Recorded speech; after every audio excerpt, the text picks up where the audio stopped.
네, 안녕하세요. 테슬라 투자로 은퇴하기 아트라운 TV입니다. 테슬라가 35배나 성장할 수 있다라는 문구가 어디엔가 나와 있습니다. 어디에 나와 있는지 같이 살펴보도록 하겠고요. 테슬라 오늘 주가 유독 많이 빠졌습니다. 오늘 하락 이유 살펴보도록 하겠고요. 연말까지 테슬라 주가 움직임에 대해서 그래도 같이 한번 전망을 해보도록 할게요.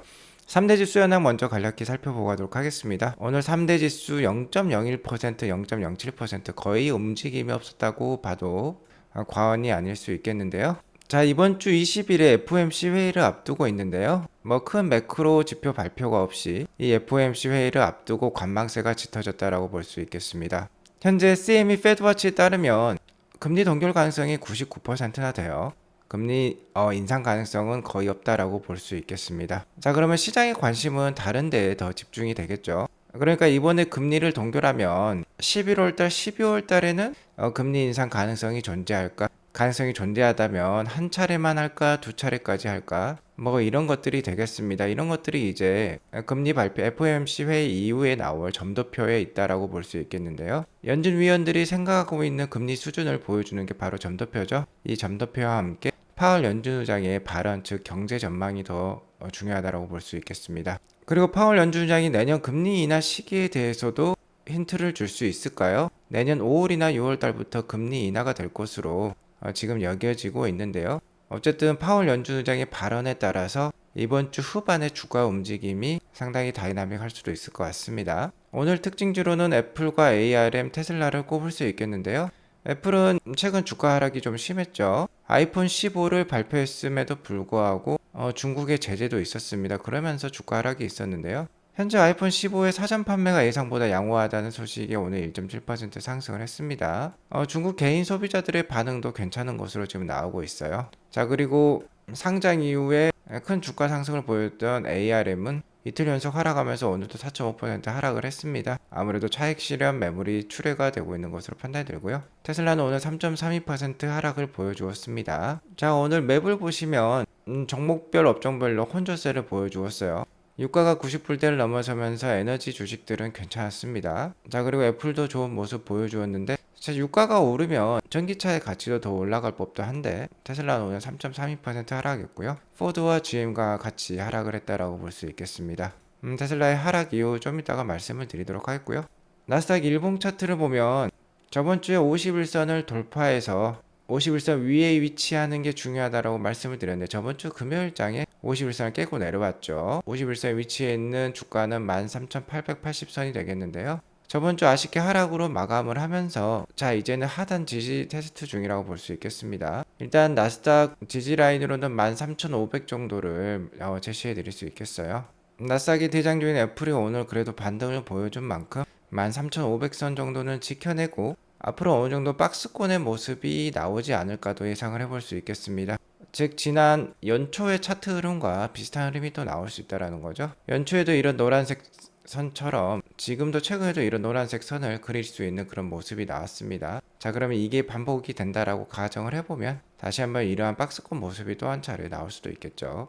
자, 그리고 13,500선을 딛고 51선을 돌파하기 위해서는요. 역시나 이번 주에 발표될 FOMC 금리 발표가 중요하다고 볼 수 있겠어요. 우리 시간 한 목요일 새벽 3시 정도가 되겠습니다. 미국으로 봤을 때는 수요일이 되겠죠. 아무래도 금리는 동결이 되겠지만 역시나 파월 연준 의장의 발언이 중요하다고 볼 수 있겠어요. 9월에 FOMC 금리가 동결이 되더라도요. 그러니까 기준금리가 동결이 되더라도 연내 11월달, 12월달 FOMC 회의가 지금 두 차례 남아 있습니다. 그리고 연준의 점도표에 따라서 아무래도 금리 인상 가능성이 또 올라갈 수도 있어요. 연준이 연내 한 차례 정도 더 추가 금리 인상을 할지 아니면 11월달, 12월달 두 차례 연속 금리 인상을 할지 뭐 그러한 것들이 점도표에 드러나겠죠. 자, 하지만 시장이 바라보고 있는 확률은요. 상당히 그 가능성이 낮다라고 볼 수 있겠습니다. 자, 9월 달은 99% 확률로 금리가 동결될 것으로 지금 보이고 있어요. 그러니까 이번 달은 당연히 금리 안 올리는 것이고요. 11월 달, 12월 달 금리 인상 가능성도 30에서 36%밖에 안 됩니다. 향후 뭐 11월, 12월에 나올 물가와 고용 지표 역시 중요하다라고 볼 수 있겠는데요. 다만 아직까지 금리 인상 가능성은 상당히 떨어진다라고 볼 수 있겠습니다. 연준의 점도표와 파월 연준 의장의 발언이 좀 매파적일 수도 있어요. 최근 유가가 이렇게 잘 오르고 있기 때문인데요. 이 유가를 빌미를 삼아서 매파적인 발언도 나올 수 있습니다. 자, 하지만 연준이 가장 중요하게 생각하고 있는 거는 근원 CPI죠. 근원 PC 지수가 되겠습니다. 이 핵심 물가, 근원 물가는요, 에너지가 빠져요.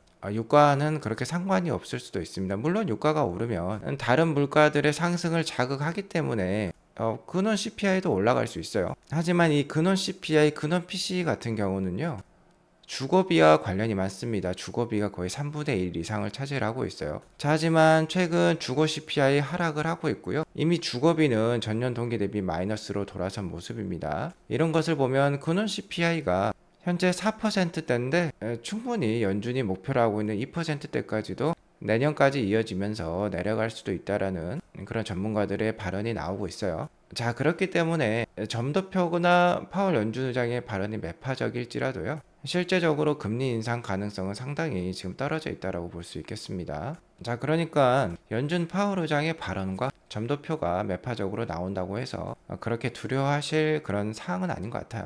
어쨌든 내년부터는 금리 인하가 확실시 된다라고도 볼 수 있겠습니다. 테슬라는 금일 3.32% 하락한 265.28불로 마감을 했습니다. 현재 테슬라 역사적인 고점, 역사적인 천장에 닿아 있다라고 말씀을 지속 드려오고 있는데요. 2021년부터 살펴보면 연속 지금 한 4번째 도전하고 있는 그런 고가라고 볼 수 있겠습니다. 현재 280불대를 강력하게 넘어서야지 새로운 상승 추세에 들어가는 테슬라 주가라고 볼 수 있겠어요. 지금 테슬라 주가의 갈림길에 있다라고 볼 수 있겠는데, 역시나 지금 저항을 맞고 지금 내려온 모습입니다. 그러니까 기술적인 하락이기도 하고요. 오늘 이러한 기술적인 하락을 더욱더 크게 불러일으킨 건 골드만삭스의 하향 레포트에 있었습니다. 자, 유독 테슬라만 오늘 많이 빠졌죠. 미국 IB, 그러니까 투자은행 중에 가장 큰 회사가 바로 골드만삭스입니다. 그만큼 시장 영향력이 크다라고 볼 수 있겠는데요. 자, 지속해서 고인플레이션 상황은 지속이 되고 있죠. 물론 CPI 지수라든지 PC 지수라든지 작년보다 떨어진 건 맞습니다. 하지만 아직까지 기준금리를 5.5%대까지 유지할 정도로 현재까지는 인플레이션 상황이라고 볼 수 있겠는데요. 인플레이션 상황에 다른 카메이커들은 가격을 다 올렸습니다. 여기 보시면 대당 달러로 환산한 가격이 있어요. 차량 가격이. 자, 혼다 같은 경우는 작년 대비해서 12.1%나 올해 상반기에 가격을 올렸습니다. 차량 가격이 올랐다라는 거죠. 포드도 7.2%, GM 6.8%, 현대도 5.3% 올렸어요. 물론 현대의 경우는 다른 회사들에 비해서 차량 가격이 많이 싼 편이긴 하네요. 자, 어쨌든 올해 상반기에 작년 상반기보다 대부분의 카메이커들이 가격을 올렸습니다. 하지만 테슬라는 올해 1월 달부터 가격 인하를 대대적으로 단행을 했죠. 자, 이러면서 13.4%의 가격 인하가 전년 동기 대비 있었어요. 다른 회사들 대부분 가격을 인상을 할 때 차량 가격 인하를 했다라는 겁니다. 자, 그렇기 때문에 골드만삭스의 테슬라 EPS 하향 레포트 충분히 나올 수 있죠. 골드만삭스가 예상하는 올해 연간 EPS가 기존에 3.5불이었는데 3.4불로 내렸어요.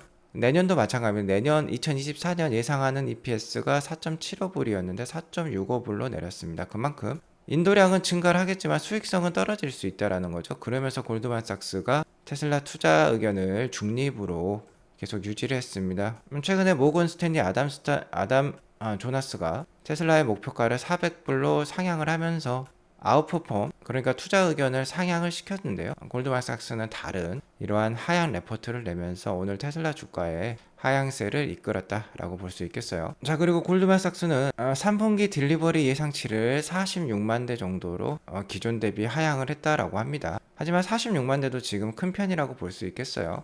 캐리 블랙이라든지 트로이 테슬라이크라든지 현재 한 44만 5천 대에서 44만 7천 대 정도로 보고 있습니다. 어쨌든 이러한 하향은요, 모델 3 하이랜드 출시에 따라서 중국에서 모델 3 인벤토리의 판매가 거의 없었다라는 것을 반영을 했다라고 해요. 그러니까 모델 3 판매가 줄어들면서 공장의 업그레이드 과정이 이어지면서 생산량이 줄어들면서 이러한 수치가 나오고 있다고 볼 수 있겠습니다. 자, 지금까지 오늘 주가가 왜 3.32%나 떨어졌는지 알아보았고요. 일단 테슬라 주가 오늘 기술적 하락과 함께 골드만삭스의 레포트로 이래 하락을 했지만 아마 9월 말까지도요, 좀 안 좋은 흐름이 이어질 수도 있을 것 같아요. 일단 10월 초가 되면 3분기 인도량 발표가 있을 것입니다. 10월 1일이나 10월 2일 정도가 되겠죠. 현재 모델 3 하이랜드에 유럽 수출이 시작된 것으로 파악이 되고 있는데요. 고객에게 인도가 되기까지는 한 달 정도가 걸릴 겁니다. 그러니까 모델 3 하이랜드의 물량은요 3분기 인도량에 거의 포함이 안 된다라고 보시면 돼요. 즉 3분기 인도량은 약할 수밖에 없겠는데요. 인도량이 빠지면 당연히 실적도 빠지는 거죠. 아마 3분기 인도량 발표나 발표 이후에도 좀 안 좋은 주가 흐름이 이어질 수도 있어요. 자, 다만 그런데 3분기 실적 발표 이후는요 주가가 강해질 요소가 많을 수 있다라고 봅니다. 3분기 실적 발표는 10월 20일 뭐 전후에 있겠죠. 일단 3분기 인도량이 빠진 만큼 3분기 실적은 별로 안 좋을 거예요. 특히 중요하게 생각하고 있는 그로스 마진율이 아무래도 좀 떨어질 수 있을 것으로 판단이 됩니다. 월가 예상은 18.2%인데 한 18% 이상은 2분기에 기록한 수치였어요. 근데 2분기는 46만 6천 대나 인도를 했었죠. 하지만 3분기에 44만 7천 대, 그러니까 45만 대 이하로 내려오면서 충분히 월가 예상보다 낮은 그로스 마진율이 예상이 되고 있습니다. 캐리블랙은 17.6%로 보고 있어요. 자, 하지만 중요한 건 역시 4분기부터 시작될 가이던스가 되겠죠. 3분기 실적 발표가 되면은 3분기가 아무래도 테슬라의 그로스 마진율의 바텀 바닥이지 않겠느냐라는 여론이 아무래도 많이 깔릴 거예요. 자, 왜 그러냐면 4분기부터는 모델 3 하이랜드가 본격적으로 인도가 될 건데 하이랜드가 나오면서 모델 3 가격을 올렸습니다. 그리고 더 이상의 모델 Y 가격 인하도 없었어요. 그러니까 4분기부터는 그로스 마진율 당연히 좋아질 수 있겠죠. 그리고 게리 블랙에 의하면 4분기에는 인도량이 50만 대를 넘을 수도 있다라고 얘기를 하고 있어요. 그러니까 가격도 괜찮고 인도량도 많이 나오면은 4분기 실적 당연히 괜찮겠죠. 그리고 바야흐로 4분기에는요 아무래도 한 10월달 11월달쯤에 사이버트럭 인도식이 있을 것으로 판단이 됩니다. 자, 거기에 더불어서 10월달부터 그 다음에 1월달까지 나스닥과 S&P 500 지수의 주가 흐름이 괜찮았어요. 1945년부터 본 S&P 500 지수의 월 평균 수익률도 10월 달부터 1월 달까지가 좋았고요. 1971년 이후 나스닥 지수의 월 평균 수익률 이 파란색 선인데 1월 달이 가장 좋죠. 그리고 9월 달이 가장 안 좋았지만 10월, 11월, 12월 달부터 좀 좋아지는 흐름입니다. 자, 그러니까 테슬라 주가가 뭐 10월 초순이나 10월 말경까지 안 좋더라도 그 이후부터는 충분히 좋아질 이슈가 많다라고 볼 수 있겠어요. 자, 그리고 연내에 FSD 버전 12도 나올 수 있고 일일 라이센싱하는 회사가 적어도 하나 정도 나올 수 있다라고도 얘기가 나오고 있습니다. 뭐 포드가 될 가능성이 높다라고도 얘기가 나오고 있죠. 자, 거기에 더불어서 전미 자동차 노조죠. GM, 포드, 스텔란티스 근로자가 이에 해당한다라고 볼 수 있겠는데 지금 파업을 한 지 5일째 정도가 되었습니다. 현재 테슬라와 뭐 리비안 같은 회사들은 노조에 가입되어 있지 않은 상황이에요. 그래서 반사 이익을 받을 수도 있겠다라고 말씀을 드릴 수 있을 것 같아요. 자, 물론 4분기 인도량과 관련해서는 뚜껑을 열어봐야 합니다. 현재 트로이 테슬라이크의 예상으로는 4분기 인도량을 한 45만 대 정도밖에 보지 않고 있어요. 좀 전에 게리 블랙은 뭐 50만 대 이상도 나올 수 있다라고 얘기를 하고 있는데요. 내피셜적으로는 이 45만 대는 충분히 넘을 수 있다고 봅니다. 지금 모델 3를 너무 낮게 잡은 것 같아요. 모델 3가 평균 뭐 한 13만 대에서 14만 대 정도가 팔려왔는데요. 모델 3를 너무 낮게 잡은 것 같다 라고 판단을 해볼 수 있겠습니다. 어쨌든 우리 개브리 형 말처럼 50만 대 이상이 나온다면 정말 대박일 수 있겠습니다. 모델 3 하이랜드가 잘 생산되길 바랄 뿐이에요. 자, 그리고 앞서 말씀드렸듯이 사이버트럭의 생산은 차근차근 지금 준비가 잘 되고 있는 것으로 판단이 들어요. 자, 여기 보시면은 뭔가 기계 장비가 생산을 위한 기계 장비가 있는 여기 컨테이너가 하나 보이는데 여기 보면 CT 존 X라고 적혀 있어요.